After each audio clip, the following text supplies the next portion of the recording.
Hey everyone, this is Chani Dinani, welcoming you all to Magnet Brains, एक ऐसा channel जहां आपको मिलती है स्कूल एजुकेशन बिल्कुल फ्री ऑफ कॉस्ट। साथ ही साथ अगर आप डिफरेंट कोर्सेज जैसे कि स्पोकन इंग्लिश कोर्स, अगर आपको ऐसा लगता है कि भाई मेरी इंग्लिश बेटर हो, मैं भी इंग्लिश को फ्लुएंटली बोल पाऊँ या लिख पाऊँ एंड एक्सेट्रा एक्सेट्रा, तो आप बिल्कुल राइट प्लेटफॉर्म पे हो, बिकॉज एक स्पोकन इंग्लिश कोर्स रन किया जाता है ऑन मैग्नेट ब्रेन्स। एवरीथिंग, सबसे पहले तो मैं यही बता दूं कि मैं जो कुछ भी बोलूंगी ना, हर एक चीज़ यानी एवरी वीडियो जो आपको मैग्नेट बेस पे मिलता है, सब कुछ बिल्कुल फ्री ऑफ कॉस्ट है। There is no need to panic और स्ट्रेस अबाउट कि क्या पेमेंट है, सब्सक्रिप्शन प्रोसेस क्या है, एक्सेट्रा एक्सेट्रा, कुछ भी नहीं है, फ्री है, बिल्कुल फ्री है। आपको बस जाना हो, वीडियोस देखना है। तो अगर आप स्पोकन इंग्लिश कोर्स को एक्सप्लोर करना चाहते हो, then you are on the right platform. Also if you want to prepare yourself for NTSC, Olympiad या फिर अदर कॉम्पिटिटिव एग्जाम्स जैसे कि हो गए IRE, JEE, NEET, SSC, bank, RRB, UPSC etcetera etcetera, आप ये सब भी प्रिपेयर कर सकते हो हमारे चैनल से। साथ ही साथ अगर आप किसी ऐसे बच्चे को जानते हो जो हिंदी मीडियम को बिलोंग करते हैं, जो स्टेट बोर्ड से पढ़ रहे हैं, तो उन्हें भी बता सकते हैं आप कि उनकी प्रेपरेशन के लिए भी वीडियोस अवेलेबल हैं मैग्नेट ब्रेन्स के ही चैनल मैग्नेट ब्रेन्स हिंदी पे।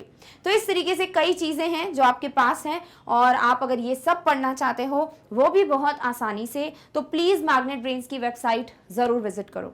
अब वेबसाइट कैसे विजिट करते हैं, वीडियोज़ को कैसे एक्सेस करते हैं, सब कुछ बताऊंगी in detail but towards the end of this video. But फिलहाल के लिए हम आज के टॉपिक की बात कर सकते हैं। तो आज हमारा टॉपिक होने वाला है इंटरमीडिएट लेवल पे बेस्ड नाउन्स एंड प्रोनाउंस के क्वेश्चंस का डिस्कशन। हम ऑलरेडी दोनों टॉपिक्स यानी नाउन्स और प्रोनाउंस के इंट्रोडक्शन को पढ़ चुके हैं, फिर हमने इस पे बेस्ड कुछ वैरायटी के क्वेश्चंस बिगनर लेवल में किए हैं। बट मैंने आपको बिगनर लेवल में बताया था कि भाई इस टॉपिक पे कई अलग अलग तरीके से क्वेश्चंस आते हैं, कोई एक टाइप नहीं है जो आप प्रिपेयर करके जा सकते हो, आपको सब तरीके के क्वेश्चंस प्रैक्टिस करने पड़ेंगे। और उसके लिए बेसिकली आपको सबसे पहले पता होना चाहिए नाउन क्या होता है, प्रोनाउन क्या होता है, इसके टाइप्स क्या हैं, कैसे आइडेंटिफाई करोगे कौन सा टाइप कहाँ एप्लीकेबल है, और प्रोनाउन में वो जो बॉक्स है वो बहुत इंपॉर्टेंट है जो मैंने आपको इंट्रोडक्शन वीडियो में दिया था। अब इन्हीं पे बेस्ड आपको कई क्वेश्चंस जो हैं वो ऑलरेडी बिगनर में मिल चुके हैं। अब हम 4 तरीके की वैरायटी आज की वीडियो में डिस्कस करने वाले हैं, जहां आप 4 डिफरेंट टाइप्स जो हैं या 4 डिफरेंट स्टेप्स जो हैं वो चढ़ोगे, ताकि आप और नाउन और प्रोनाउन के क्वेश्चंस तक पहुंच सको। क्लियर? चलिए स्टार्ट करते हैं with the very first variety, that is A. आपको क्या करना है, you have to complete the following sentences using nominalisation of the underlined words. आपको कई ऐसे वर्ड्स दिए जाएंगे इसमें जो अंडरलाइंड हैं, और आपको उस पर्टिकुलर शब्द का नॉमिनलाइजेशन, इसका मतलब जो भी शब्द दिया है उसका नाउन आपको फिल करना होगा इन दी ब्लैंक। ठीक है, तो ले देखे बस इतना ध्यान में रखो कि नॉमिनलाइजेशन में आप शब्द का नाउन फॉर्म या संज्ञा का जो फॉर्म है या जो नेमिंग वर्ड है वो बनाओगे और यहाँ पर फिल कर दोगे, दैट्स इट। उसके अलावा और कुछ नहीं सोचना है। क्लियर है? चलिए सबसे पहले है do not expose it to the sun. वह उसको बाहर धूप में या सनलाइट के सामने या सनलाइट की प्रेजेंस में मत रखो। यानी आप कोई चीज कर रहे हो, आप एक्सपोज कर रहे हो किसी चीज को, तो that is going to be what, an action, right. अब आपको इसी चीज को एक नेमिंग वर्ड में कन्वर्ट करना है, एक नाउन में कन्वर्ट करना है। तो एक्सपोज करना is not a noun, but हो क्या रहा है, उस प्रोसेस का नाम क्या है, अगर वो पता चल जाए तो वो नेमिंग वर्ड हो जाएगा, राइट। तो चलिए ढूंढते हैं। Exposing to sun would ruin the product. Exposure to sun would ruin the product. Exposed to sun would ruin the product. अब आप यहाँ पर बोलेंगे उस चीज को कि भैया उसका नेमिंग वर्ड क्या है। तो एक्सपोजिंग, एक्सपोज्ड, आपको नहीं लग रहा वर्ब फॉर्म्स बन गए, ING लगा दिया, ED लगा दिया तो वर्ब फॉर्म बन गया, नहीं लग रहा, राइट। तो ये तो नेमिंग वर्ड्स नहीं है। अब यहाँ तो ऑप्शन बी होगा या कुछ नहीं होगा, करेक्ट। तो देखिए एक्सपोजर जो है वो नाम है कि भी किसी चीज को जब आप किसी के सामने रखते हो, यू एक्सपोज समथिंग, तो वो हो जाता है एक्सपोजर, राइट। सो आंसर हो जाता है आपको option B, because it is the only noun और the naming word that is something possible of the word expose. Done? Okay, चलिए नेक्स्ट आते हैं। सेकेंड है this contestant is really beautiful, her blank has mesmerised even the jury. अभी ये jury collective noun है, ठीक है, याद हो, आई होप सो आपको। जूरी हमने पढ़ा था कलेक्टिव नाउन के फॉर्म में, जब हम ग्रुप ऑफ जजेस की बात करते हैं तो हम जूरी बोलते हैं, ठीक है। तो अब आपको यही देखना है यहाँ पर कि क्या दिया है। सबसे पहले तो बोला है कि ये जो कॉन्टेस्टेंट है वो बहुत ब्यूटीफुल है, तो भाई ये तो क्वालिटी है, राइट, ये कोई नाउन नहीं है। अब ब्यूटीफुल को आप नाउन के फॉर्म में क्या बोलोगे, है ना। तो चलिए पढ़ते हैं। Her beautification has mesmerised even the jury, her beauty has mesmerized even the jury, her beautifulness has mesmerised even the jury, या फिर her beautifying has mesmerised even the jury. तो भाई यहाँ पर हम बोल रहे हैं कि उसकी सुंदरता, right, that is going to be the word. अभी सुंदर बनाना या सुंदर कोई चीज कर रहा है, that is not going to be a noun, but सुंदरता शब्द जो है वो खुद नाउन है, राइट, तो उसको क्या बोलोगे इंग्लिश में? ब्यूटी, है ना। तो आंसर क्या हो जाता है आपका? ऑप्शन बी, बिकॉज वो है एक नेमिंग वर्ड किसका भाई? ब्यूटीफुल का। तो beauty is noun. Done. Okay, चलिए थर्ड पे आते हैं। The shop assistant is very jealous, jealous नहीं बोला, जीलस बोला है, यानी बढ़िया एंथुजियास्टिक, उत्साहित कह सकते हो। So the shop assistant is very jealous, her blank is very positive. भाई उसकी जो एनर्जी है मतलब बहुत ज्यादा ऑप्टिमिस्टिक है, तो वो चीज आप बता रहे हो। अभी क्या पॉजिटिव है, यहाँ नेमिंग वर्ड डालो। सो हर जीलसी, जीलसली, ये जेलसी समथिंग से रिलेट करके दे दिया है, जीलसली। हर जील्स, व्हाट आर जील्स? हर जील या नन ऑफ दीज। तो भाई उसकी जो उत्साहक क्या बोलेंगे, वो बहुत ज़्यादा उत्साहित है, एनर्जेटिक है, तो उसकी जो एनर्जी है, जो उत्साह है, जो जील है, वो पॉजिटिव है। तो जील इज व्हाट? द नेम, है ना, ऑफ द क्वालिटी, इसीलिए वर्ड हो जाएगा आपका ऑप्शन नंबर सी। तो ये नाउन है। डन। ओके, चलिए आगे बढ़ते हैं। फोर्थ है, I am getting my book published. भाई मैं अपनी बुक जो है फाइनली पब्लिश करा रही हूँ, फाइनली छपवाने वाली हूँ अपनी बुक को। Its blank will certainly shed the common superstitions about the subject. Suppose मैंने कोई टॉपिक पे बुक लिखी है जिसपे ना कई सुपरस्टिशंस हैं, कई ऐसे सोच है जो गलत है, पुरातनपंथी सोच है या स्टफ लाइक दैट। तो ये सारी चीजें अंधविश्वास है कह लेना चाहिए। सुपरस्टिशन मतलब अंधविश्वास होता है। तो मतलब इस चीज से रिलेटेड जो कॉमन अंधविश्वास है, सुपरस्टिशंस हैं, वो सब क्या हो जाएंगे? वो सब शेड हो जाएंगे, गायब हो जाएंगे, टूट जाएंगे अगर कोई ये बुक पढ़ लेगा तो मैं अपनी बुक को पब्लिश करा रही हूँ, तो this is an action. But अब इसी का क्या करोगे? आपको एक नाउन बनाना है ना। So its publication will certainly shed the common superstitions about the subject. Its publishing will certainly shed. Its publicizing will certainly shed. या its publifying will certainly shed. ठीक है। अब यहाँ अगर आप थोड़ा सा भी ऐसे दिमाग लगा लो तो आपको लगेगा यार ing हर जगह लगा हुआ है, तो डेफिनेटली ये कोई नाउन नहीं दिख रहा है, ये पक्का किसी वर्ब की तरीके से चेंज करने की कोशिश की है। अब इनमें से कौन सा शब्द होता है नहीं होता, वहां तक जाने की जरूरत ही नहीं है। आप सीधे सीधे फिर समझ जाते हो कि भाई एक ही वर्ड है, ऑप्शन है पब्लिकेशन।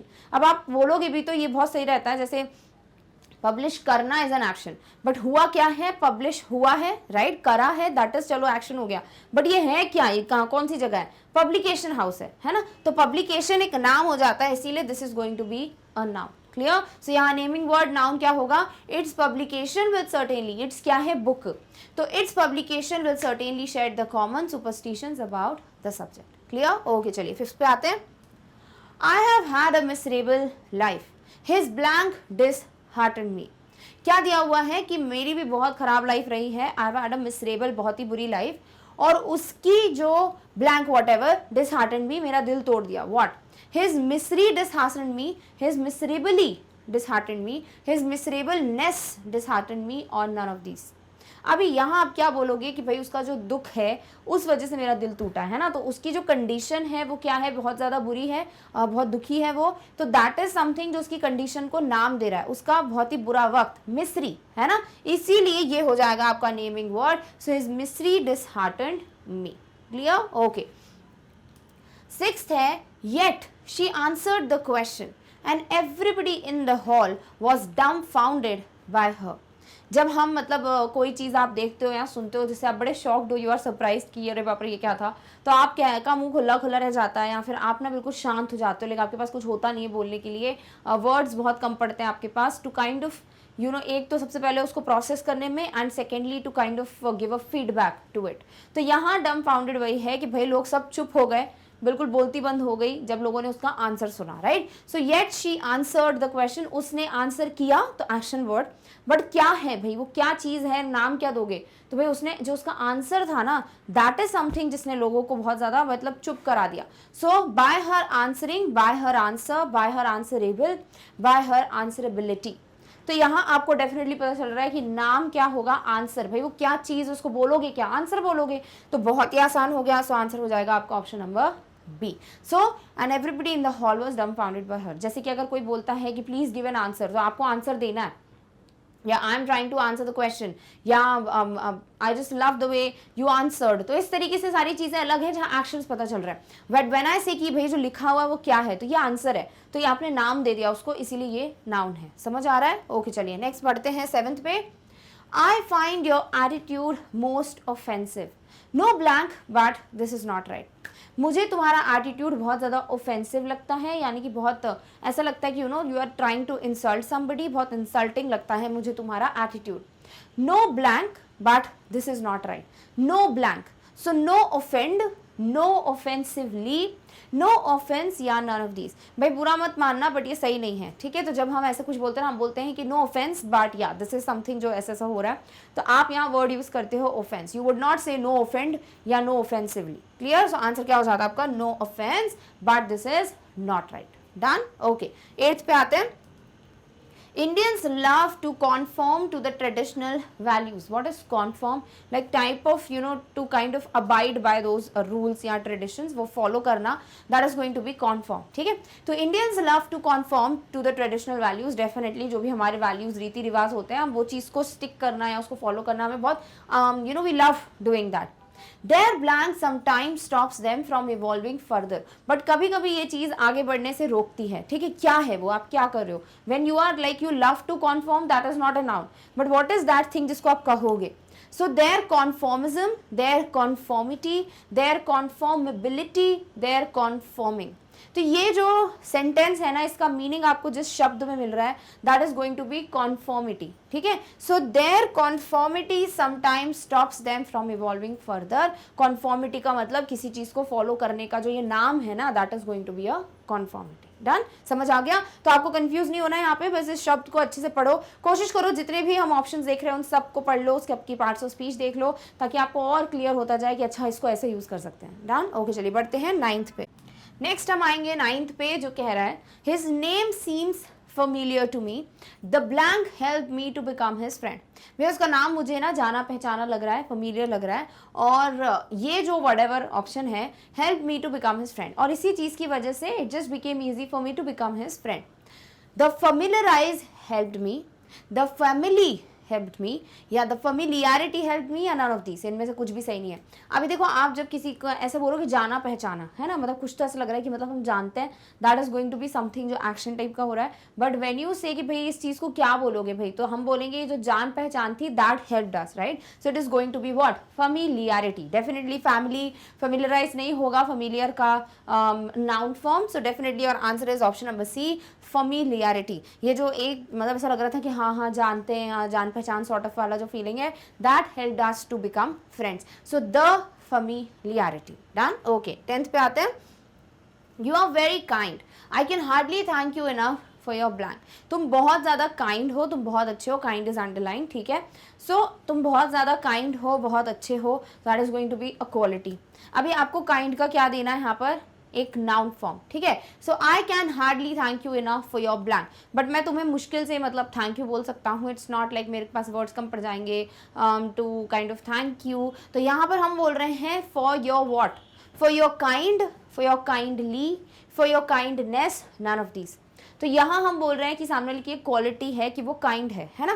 तो ये जो क्वालिटी है ऑफ बीइंग काइंड, उसको एक नाम देना हो तो क्या दोगे? आप बोलोगे काइंडनेस, राइट? सो यहाँ काइंडनेस एक नाम है, तो आपको नाम ही तो चाहिए, तो ऑप्शन नंबर सी जो है वो आपका सही आंसर हो जाएगा। डन? ओके आगे बढ़ते हैं 11th पे, यानी हमारा पहला सेट डन, और उसके साथ आपकी पहली वेराइटी डन। अब हम आएंगे दूसरी वेराइटी पे, जो कि सॉर्ट ऑफ इससे मिलता जुलता है, बट यहाँ आपको एक हिंट नहीं दी गई है, बल्कि आपको डायरेक्टली चूज करना है कि वहाँ पे क्या बेस्ट ऑप्शन आएगा। सो रिप्लेस द अंडरलाइंड वर्ब, कुछ वर्ब्स दिए हुए हैं, उन्हें अंडरलाइन करके दिया है विद द करेक्ट ऑप्शन, यानी यहाँ वर्ब ना आकर कुछ आना चाहिए, और क्योंकि अभी हम नाउन्स प्रोनाउंस पढ़ रहे हैं तो नाउन ही है जो आएगा, आपको चूज करना है और यहाँ पर फिल करना है, दैट्स इट। ठीक है, चलिए क्वेश्चन पढ़ते हैं। Celebrities neither show their excitement nor express their frustration in front of the media persons। अभी यहाँ देखो क्या दिया हुआ है कि अपनी एक्साइटमेंट नहीं दिखाते हैं। तो एक्साइटमेंट वो नाम है, जब आप बहुत ज़्यादा उत्सुक हो जाते हो या बड़े जीलस हो जाते हो, तो यूज से कि भैया एक्साइटमेंट नाम है उस चीज़ का, right? So this is going to be what? A noun. अब बोला क्या एक और चीज जिसको आपको बोलना है, सो और एक्सप्रेस देयर फ्रस्ट्रेट। तो भाई नाम फ्रस्ट्रेट नहीं होता, पर्सन फ्रस्ट्रेट होता है। तो फ्रस्ट्रेट का भी नाउन बनाना है आपको, तो क्या करोगे, इसका एक्साइटमेंट, तो इसका क्या होगा, फ्रस्ट्रेशन, राइट। सो आंसर क्या हो जाएगा आपका, ऑप्शन ए में ही दिया हुआ है, frustration.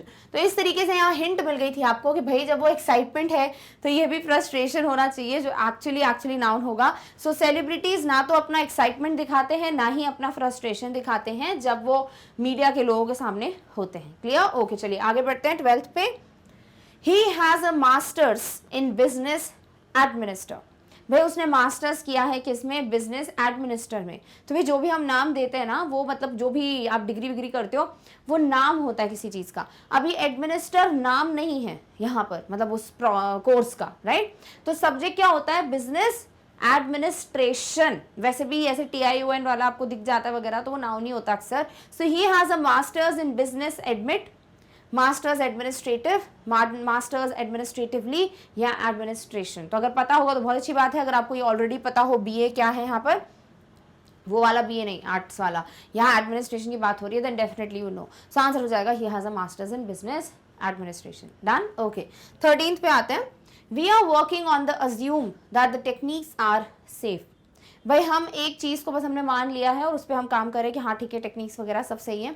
So we are working on assuming, we are working on assumption, we are working on amusedly, या we are working on अम्यूजेबल।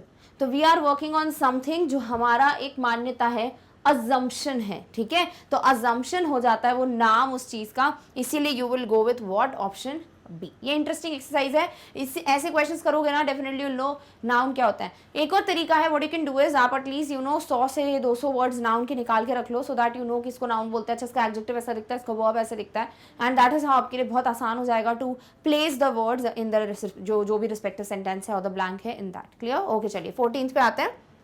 The champion was one by a complete unknown. अच्छा, जिसे हम जानते नहीं थे वो क्या, चैंपियन जीत गया। चैंपियन नहीं जीतते हम, चैंपियनशिप जीतते हैं, right. So champion was won, the championship was won, both are correct और none of these are correct. Definitely एक सही है ऑप्शन बी। तो चैंपियनशिप जो है वो एक ऐसे पर्सन द्वारा जीती गई जिसे कोई जानता ही नहीं था, complete unknown. Clear, okay. 15th पे आते हैं। We hope your family and my family can get together for a blank like last year. भाई मैं ऐसे आशा करती हूँ कि तुम्हारा परिवार और मेरा परिवार जो है वो पिछले साल की तरह इकट्ठा आएंगे। किस चीज़ के लिए भाई, for a celebrate, for a मतलब जो भी आप मना रहे हो उसे क्या कहते हैं, सेलिब्रेशन कहते हैं, that is the name, right. Celebrate करना होता है, नाम नहीं होता। So celebration, celebratory, celebrated, celebrating, answer हो जाता है आपका option A, celebration. Done, okay. 16th पे आते हैं, जो आपकी तीसरी वैरायटी की बात करेगा। So we are done with the पहली variety in first 10 questions, then we did the second variety के क्वेश्चंस इन द 11 to 15 वाले questions, and now we will be following तीसरा variety, the third variety in 16 to 20 questions. Clear. So filling the blanks with the suitable pronoun. तो अभी तक हम noun कर रहे थे, अब हम प्रोनाउन पे फाइनली आ गए। So allow me to introduce blank. Now this is sometimes very easy when you know subject या object same है, तो you would go with that. आपको पता है यहाँ objective pronoun कौन सा है, subjective कौन सा है, what is the possessive pronoun, बड़ा आसान हो जाता है question solve करना if you know वो वाला जो बड़ा सा box मैंने पढ़ाया था आपको in introduction video. So please make sure वो box आपके notebook में जहाँ notes बनाते हो वहाँ पर, आपकी study table के इधर, everywhere you just keep जहाँ पर आपका ध्यान जाए, and you always remember those pronouns. Clear? चलिए, allow me to introduce blank. भाई मुझे आप अलाउ कीजिए, अलाउ कौन करेगा, सामने वाला करेगा, इसलिए वो सब्जेक्ट हो गया। किसको अलाउ कर रहा है, मुझे, तो वो ऑब्जेक्ट हो गया। अभी मेरे से ही रिलेटेड कुछ मुझे बोलना है, ऑब्वियसली मुझे अलाउ करिए, मैं अपने आप को इंट्रोड्यूस करूँ, राइट। सो जब यहाँ पर वो ही सेम है, मी भी है और उसी का आपको कुछ ना कुछ चाहिए, तो आप रिफ्लेक्सिव यूज करेंगे। सबसे पहले देख लो रिफ्लेक्सिव कहाँ दिया है। मी ऑब्जेक्टिव है, माइंड पॉजेसिव है, आई सब्जेक्टिव है, माई सेल्फ है जो आपका रिफ्लेक्सिव है। सीधे सीधे जाओ, ऑप्शन सी को टिक कर दो। ऑलवेज कीप इन माइंड, ये myself, ourself, themself, ये जो भी चीज़ होती है वो आप तभी यूज़ करते हैं व्हेन ऑलरेडी वो एज सब्जेक्ट या ऑब्जेक्ट पहले से प्रेजेंट है, एंड अगेन आपको उसको रिपीट करना है, ठीक है। तो you can't be like allow me to introduce me, allow me to introduce myself. समझ आ गया, ओके। चलिए अब आते हैं 17th पे। This book is his not blank. भाई ये जो किताब है वो उसकी है, क्योंकि पॉजेसिव है तो हिज बोल दिया। Not blank, not mind, not my self, not her self, not himself. तो आप यहाँ क्या बोल रहे हैं, आप कह रहे हैं कि ये जो किताब है वो उसकी है, ठीक है, ये किताब उसकी है, तो हिज, नॉट, मेरी नहीं है, ऐसा बोल रहे हैं। तो हम यहाँ पर हमारा हक बताएंगे उस पर्टिकुलर बुक पे, तो उसके लिए मी का क्या हो जाता है, माइन, राइट। तो क्या यूज करोगे, this book is his not mine, मतलब उसका हक ओनरशिप है इस बुक पे, मेरा ओनरशिप नहीं है। Clear, okay. आपका 18th क्वेश्चन अब कह रहा है, she likes to paint by blank, she likes to paint by me, she likes to paint by ours, she likes to paint by herself, none of these। भाई यहाँ ऐसे बोल रहे हो कि वो खुद ही पेंट करना पसंद करती है, या फिर अगर कुछ होता तो कोई ऑब्जेक्ट देते, तो ऑब्जेक्ट नहीं, प्रोनाउन है, तो खुद से मतलब सब्जेक्ट भी वही, ऑब्जेक्ट भी वही, that is definitely going to be इधर शी है तो हर सेल्फ, अगर ही होता तो हिम सेल्फ, एक्सेट्रा एक्सेट्रा। तो आंसर क्या कर दोगे यहाँ पे, सीधे सीधे ऑप्शन सी को take, she likes to paint by herself. Done, okay. 19th पे आते हैं, she disguised blank in man's clothes. Disguised word हमने कई बार पढ़ा हुआ है, यानी जब आप किसी मतलब आइडेंटिटी को छुपा रहे होते हो ना, जैसे कि अगर आप कभी ऐसी पार्टीज होती हैं where there are mask involve, ठीक है, तो मास्क पहनते हैं तो उसको कहते हैं डिस्गाइज पार्टी। क्यों, because nobody knows who is behind the mask, correct. तो वहां आप पता नहीं चलता आपकी आइडेंटिटी क्या है। Same goes with the word disguise, छुपाना, that's it, to hide something. सो उसने अपने आप की आइडेंटिटी छुपाई कहां पर, ब्लैंक इन मैन्स क्लोथ्स। अच्छा, the lady was wearing the clothes of a man, ठीक है, और इसीलिए she was not being identified as she disguised her identity. So she disguised himself, yourself, herself, mine, so easy, just like the previous question. Herself is going to be the answer, क्यों, because उसने खुद को disguise किया है। So when subject is same, object is same, definitely you know you have to use a reflexive you know kind of a pronoun. Clear, okay. चलिए next बढ़ते हैं 20th पे, we shouldn't blame blank for what happened. क्या दिया हुआ है कि हमको किसको ब्लेम नहीं करना चाहिए, we should not blame himself, themselves, herself, ourselves. Now again this is something to reflexive आ रहा है, because most of the time it's very easy for you to identify the subjective pronoun, the objective pronoun, the possessive one, etc etc, even the demonstratives, है ना, ये सब easy होता है। but when it comes to like reflexive type का, आप थोड़ा confused हो जाते हो कि which one to input, like what to put in the blank, so that is how it becomes easy। just see subject क्या है, it is going to be we का आप रिफ्लेक्सिव क्या बनाओगे, हम सब, तो ourselves, राइट। सो आंसर हो जाएगा आपका ऑप्शन नंबर डी, कि हमको खुद को ब्लेम करने की जरूरत नहीं है for what ever happened. Easy, okay. चलिए अब हम आएंगे, हमारा जो लास्ट कैटेगरी है which is from 21 to 30 questions में फॉलो होगा। So choose the correct countable and uncountable nouns. जो भी नाउन काउंट कर सकते हो दैट वन, और अनकाउंटेबल वो इतना मैटर नहीं करता कि आपको यहाँ पर आइडेंटिफाई करना पड़ेगा, बट डेफिनेटली यहाँ पर आपको कुछ ऐसे वर्ड्स मिलेंगे that might make it you know for you to difficult कि you know understand कि क्या होगा भैया, many आएगा, much आएगा, few आएगा, little आएगा, because that is something जो आपको identify करने में मदद करता है कि whether it is countable or uncountable, right। तो पढ़ते हैं, cut the orange in half and squeeze blank into the glass। भाई ऑरेंज यानी कि जो आपका फ्रूट है उसे कट कर दीजिए, और फिर उसमें से आपको बोला है ऑरेंज जूस निकालने के लिए इनटू अ ग्लास, ठीक है। So squeeze much juice, many juice, any juice या some juice. So you know कि जूस या कोई भी लिक्विड इज अनकाउंटेबल, राइट, उसे गिन नहीं सकते, as we saw about the petrol, about the water, milk, etcetera etcetera, वैसे ही आ गया juice. So when you can't counted, how would you say much juice, how would you say many juice, and how can you say any juice, you would say what, some juice, थोड़ा बहुत, because you are not definite about it, है ना। तो क्या use करोगे यहाँ पर, सम juice, थोड़ा बहुत जूस जो है that you need to squeeze into the glass. Clear, okay. चलिए 22nd पे आते हैं, is there blank in getting there early. भाई वहां अगर हम जल्दी पहुंच जाएंगे तो क्या उसमें क्या है, कोई बेनिफिट है या नहीं, ठीक है। So is there any benefit, is there much benefit, is there all benefit या मेनी बेनिफिट, तो ऑल बेनिफिट्स, मेनी बेनिफिट्स, तो ऑप्शन सी और डी तो गया, बिकॉज एस नहीं है। एनी और मच में से क्या यूज करोगे, you can't say is there much benefit, you would say is there any benefit, कोई भी बेनिफिट है क्या, तो you would go with option A यहाँ पे। Clear, okay. 23rd पे आओ, all truth is not to be told at. भाई पूरा का पूरा सच बताने की जरूरत नहीं है, कहां पर, all truth is not to be told at an times, at any times, much times, all times. तो ये एन टाइम्स तो कुछ भी नहीं होता है, ठीक है, how would you use an with times, then any times नहीं होता, एनी टाइम होता है। मच टाइम्स और ऑल टाइम्स में से definitely will go with all times, कि भाई हर चीज को या हर सच को हर बार बताने की जरूरत नहीं होती, हर समय पे बताने की जरूरत नहीं होती, तो आंसर हो जाता है आपका all times. Easy, okay. Next बात करेंगे 24th की, द ऑफिशियल्स हैव ब्लैंक। भाई जो भी ऑफिशियल्स हैं उनके पास क्या है, they have few information, they have little information, they have much information, they have none of these. So you can't go with few information because they are few informations, ठीक है, and you would say the officials have little information which is much much better, ठीक है. So answer हो जाता है option B कि थोड़ी बहुत जानकारी उनके पास है. Done, okay. 25th है, I need blank for my smoothie. Smoothie बनती है ना when you just kind of grind या blend everything into a jar, है ना, तो उसको स्मूदी कहते हैं. So I need what, milk. मुझे दूध की जरूरत है to prepare a smoothie. I need any milk, कोई भी दूध चलेगा. आई नीड सम मिल्क, मुझे थोड़ा सा दूध चाहिए to make the smoothie. I need many milk, many हो नहीं सकता because milk is not countable. I need much milk, much milk भी नहीं यूज करते हो, सम मिल्क यूज करते हो कि भाई मुझे थोड़ा बहुत दूध चाहिए रहेगा, मुझे अपनी स्मूदी प्रिपेयर करनी है, ठीक है. सो आंसर क्या हो जाएगा, option number B. Done, okay. 26 पे आते हैं. The child was licking blank. भाई जो छोटा बच्चा है वो लिक करके क्या खा रहा है, was licking ice creams, was licking an ice cream, was licking a ice cream, was licking many ice cream. तो मेनी आइसक्रीम्स होता है नंबर 1, ठीक है. And when you say licking ice creams तो नहीं कह सकते हो इतना ज़्यादा पर्टिकुलरली, अगर आपको कुछ अच्छा आर्टिकल वाला दिया जा रहा है तो. So the child was licking एक कोई ice cream, that is definitely going to be eyes है, तो आई अ से साउंड स्टार्ट हो रहा है, वॉवल है तो बोलोगे एन आइसक्रीम, ठीक है. वैसे आर्टिकल्स वगैरह भी मैं क्वेश्चंस कराऊंगी आगे जाके, तब आपको ए एंड द और क्लियर हो जाएगा. बट टिल देन आपको इतना पता होना चाहिए कि जब आप ए और एन में से कुछ भी चूज कर रहे होते हो तो you would go with N only if जो वर्ड है वो एक वॉवल साउंड के साथ बिगिन हो. यू शुड नो साउंड, मैंने वर्ड नहीं साउंड बोला है. Clear, okay. चलिए आगे बढ़ते हैं. 27th पे, आई am looking for blank for the Windows. I am looking for a glass for the windows. I am looking for some glass for the windows. I am looking for many glasses for the windows. या I am looking for some glasses for the windows. यानी जो खिड़कियां हैं बनाने के लिए मुझे कुछ कांच चाहिए तो मैं वो ढूंढ रही हूँ, ठीक है. तो आप बोलेंगे I am looking for some glass, यानी कि मुझे कोई तो कांच है जो चाहिए ताकि मैं इस खिड़की के लिए कुछ भी बना सकूँ. सो यू वुड नॉट से आई am looking for a glass या मेनी ग्लासेस, ठीक है. और सम ग्लासेस और सम ग्लास में से definitely go with some glass. Clear, okay.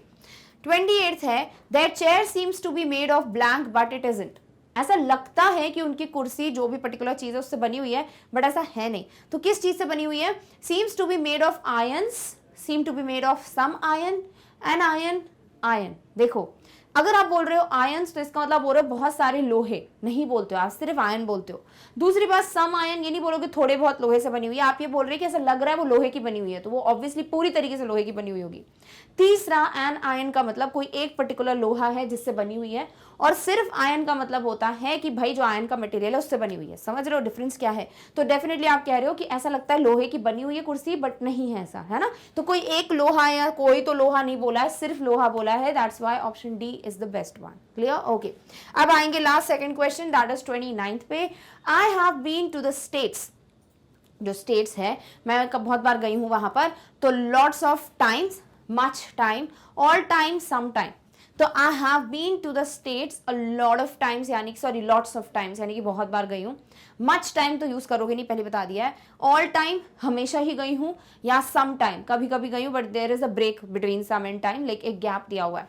So this is going to be कि बहुत बार गई हूँ. I have been to the States lots of times, that is the best one. You would not say much time, all time, some time बिना एक साथ merged नहीं है. This is with a gap in between. तो you can't go with option number D. ये clear है. चलिए अब आते हैं हम last और final question पे. I will have to purchase blank to iron my clothes. I don't have any. मुझे क्या परचेज करना पड़ेगा to iron my clothes. Iron मतलब जो आप प्रेस बोलते हो, स्त्री बोलते हैं ना, है ना. तो आयनिंग जो होती है वो करने के लिए आपको क्या चाहिए रहेगा भाई, एक आयन चाहिए रहेगा, right. So I will have to purchase a sheet of iron. एक शीट ऑफ आयन का क्या ही करोगे, एक परत क्या करोगे लोहे की, उससे कपड़े प्रेस नहीं होते.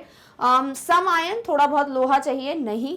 अ आयन, एक लोहा चाहिए, या एन आयन. एन आयन का मतलब एक प्रेस. डिफरेंस समझ रहे हो. बाकी में आप कहीं ना कहीं लोहे की बात कर रहे हैं और इसमें आप प्रेस किया जिससे आप आयनिंग करोगे उसकी बात कर रहे हो.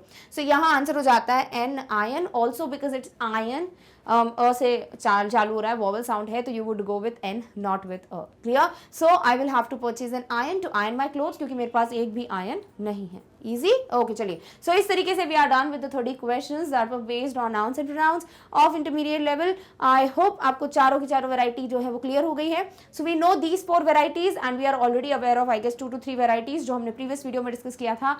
And you know what nouns and pronouns are from the introductory video. सो इस तरीके से तीनों चीजें डन है. अब बारी आएगी और वैरायटीज को डिस्कस करने की, that we are going to solve definitely in the next video जो होने वाला है achiever section. But before we just wind up this, let's discuss about the website, because as you already saw this video, definitely आपको वो भी courses explore करने का मन कर रहा होगा. That I just told you in the beginning of the video that there are so many things that you can study from Magnet Brains without giving any kind of money. Not a single penny is required. और आप अपने घर पे बैठ के 24/7 whenever you want you can watch these videos and prepare yourself in the best possible manner. So let me just give you a brief upon it. देखिए आपको करना क्या है. You just go to Google and type magnetbrains.com. जैसे ही website खोलोगे आपके सामने particular page हाजिर हो जाएगा. And on this page you don't have to type and then search. You already get all the options in front of you. बस click करना है to get to the classes and the subjects and the videos. For example, जैसे आपको ना English medium का कोई भी topic पढ़ना है तो क्लिक कर दो and you will get the classes. आप जिस भी क्लास का टॉपिक पढ़ना चाहते हो उस पर क्लिक करो. अभी के लिए मान लेते हैं क्लास 12th, तो जैसे ही क्लिक करोगे you would get a list of subjects. उस सब्जेक्ट पे क्लिक करोगे जिसके टॉपिक्स आपको देखना है. Suppose you click on any, suppose physics, click कर दो, आपके सामने टॉपिक्स आएंगे, टॉपिक पे क्लिक करना और वीडियो मिल जाएगा. ठीक है. अब इसी का एक डेमो ओलंपियाड के लिए देख लेते हैं. सपोज आपको ओलंपियाड्स पढ़ना है तो क्या करोगे, सबसे पहले ओलंपियाड पे क्लिक करोगे, फिर आएंगी क्लासेस. 10th को बिलोंग करते हो तो 10th को क्लिक करोगे. जैसे ही क्लिक करते हो आपको 10th से रिलेटेड ओलंपियाड के सब्जेक्ट्स दिख जाएंगे. अब चूज करो जो भी सब्जेक्ट आपको पढ़ना है. मान लेते हैं आपको IEO यानी इंटरनेशनल इंग्लिश ओलंपियाड पढ़ना है. क्लिक करो, आपके सामने आएंगे बहुत सारे टॉपिक्स और उस टॉपिक पे क्लिक करना है जिसका वीडियो आपको देखना है. सपोज आपको सिलेबस ओवरव्यू देखना है, क्लिक कर दो और उसका वीडियो प्ले होना आपके सामने स्टार्ट हो जाता है. सो इतना आसान होता है वीडियोस तक पहुंचना. बस magnetbrains.com विजिट करो, बाकी सारी चीजें आपको खुद समझ आ जाएंगी, क्या क्लिक करना है, क्या चूज करना है. And this is how it becomes very easy for you to get to the videos and explore them. So make sure magnetbrains.com visit करना आपकी एक टू डू लिस्ट में जरूर हो. Done? Okay. So we are done with the discussion of an important topic, that is nouns and pronouns के intermediate level के questions. But till now the story is not ended because we have to solve a lot more questions और वो हम करेंगे in the next video where we will meet very soon. Till then, take care of yourself. Thank you so much for watching. Bye.